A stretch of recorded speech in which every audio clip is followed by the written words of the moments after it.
में महाराष्ट्र पहुंचे और अपना किला संभाला। दुष्टों को पता चल गया कि शिवाजी कोई साधारण व्यक्ति नहीं है। शिवाजी का पिता तो एक दरबानी था, पीऊन था, लेकिन शिवाजी की माँ ने उसमें बल भरा था, साहस भरा था।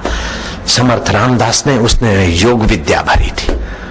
एक साधारण घर में बच्चा इतना महान हो सकता है कि आज भी महाराष्ट्र के एयरपोर्ट पर जहाज उतरा हमारा, तो हमने सुना जहाज वालों के मुंह से, छत्रपति शिवाजी हवाई अड्डे पे आपका स्वागत है।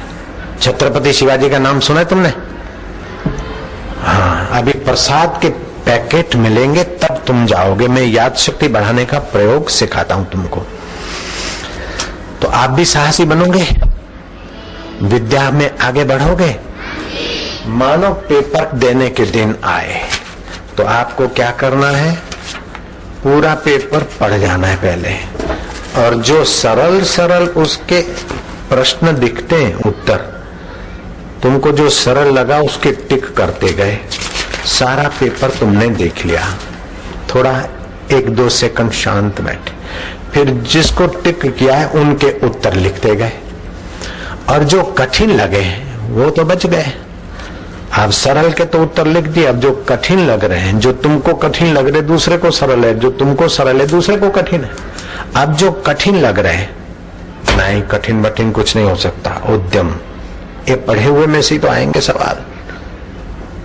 यहां फिर से जरा शिव नेत्र, ज्ञान का प्रभाव देने वाले नेत्र पर तिलक क्या हाथ से ही। ओम ओम ओम गम गम गम गणपतये नमः बोलो। जब आप गम गम गम गणपतये नमः बोलते हो तो ज्ञान तंतुओं में सात्विक ओरा का संचार होता है। तुम्हारा मस्तक बहुत बढ़िया होने लगता है, उसमें दिव्य स्फूर्णाएं होने लगती है। गम गम गम गणपतये नमः, गम गम गम गणपतये नमः। उद्यम साहसं धैर्यं, उद्यम साहसं धैर्यं, बुद्धि शक्ति पराक्रमः, षडेते यत्र वर्तन्ते, षडेते यत्र वर्तन्ते, तत्र देव सहायकृत, तत्र देव सहायकृत। जहाँ उद्यम है, साहस है, बुद्धि है, आत्मिक शक्ति है, पराक्रम है, वह अंतर्यामी देव परमात्मा कदम कदम पे सहायता करता है।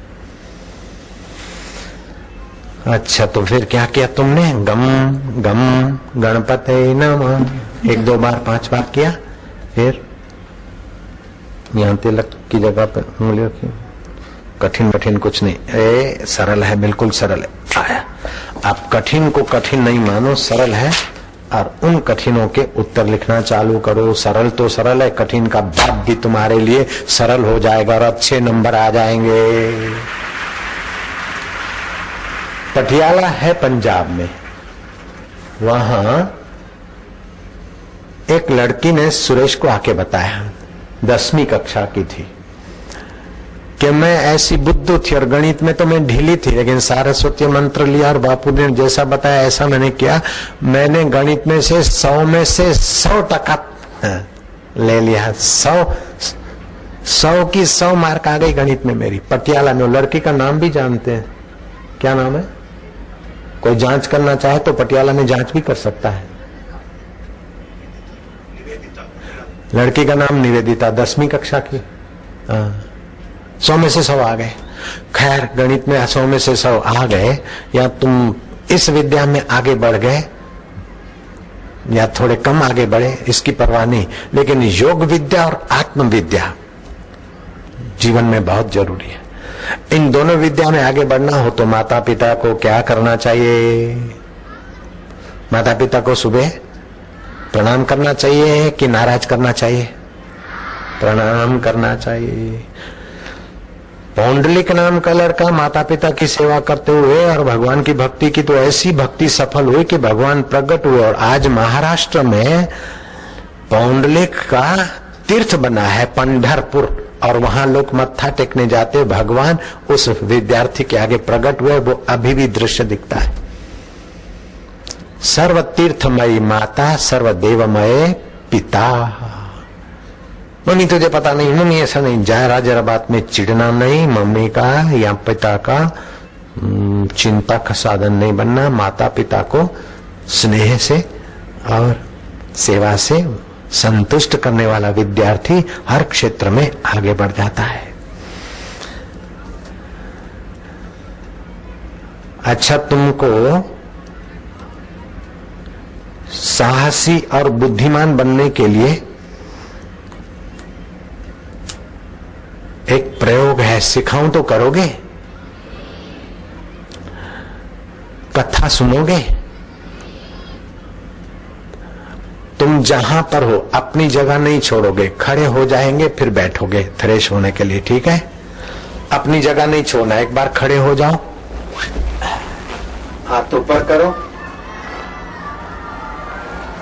हाथ ऊपर करो, इसको बोलते ताड़ आसन। ताड़ आसन, पंजों के बल से खड़े हो जाओ, पंजों के बल से, आसमान में नजर, हमारी शक्ति ऊपर के केंद्रों में आई, ये भावना, और बस बैठ।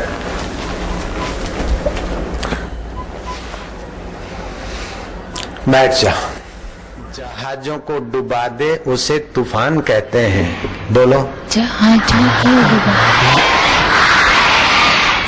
तूफानों से टक्कर ले उसे इंसान कहते हैं। तूफानों से टक्कर ले उसे इंसान कहते हैं। अच्छी बात है।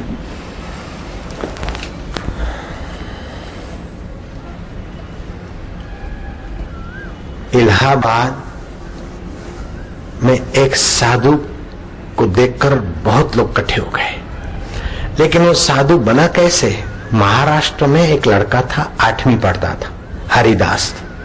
साधु बाबा का सत्संग स्कूल के मैदान में हुआ। स्कूल के मैदान में सत्संग हुआ और बाबा ने योग विद्या और आत्मविद्या की बात कही, तो हरिदास बाद में बाबा के निवास पे गया और उनसे योग विद्या की दीक्षा ले ली।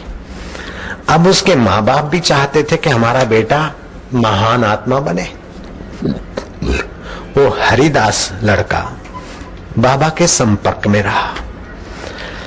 18 साल का हुआ तो माँ बाप को कहा कि माँ मैं योग में और भी आगे बढ़ना चाहता हूँ। बेटे शादी वादी? बोले माँ शादी वादी नहीं, अभी तो ईश्वर के साथ जुड़ना है। माँ ने सम्मति दी, बाप ने आज्ञा दे दी। वो गुरु से योग साधना की विशेष दीक्षा ले लिया। अब तो एकादशी को व्रत रखता है, बाकी के दिनों में चावल, दूध, घी, मिश्री आदि का भोजन करता है। उसकी योग साधना इतनी प्रभाव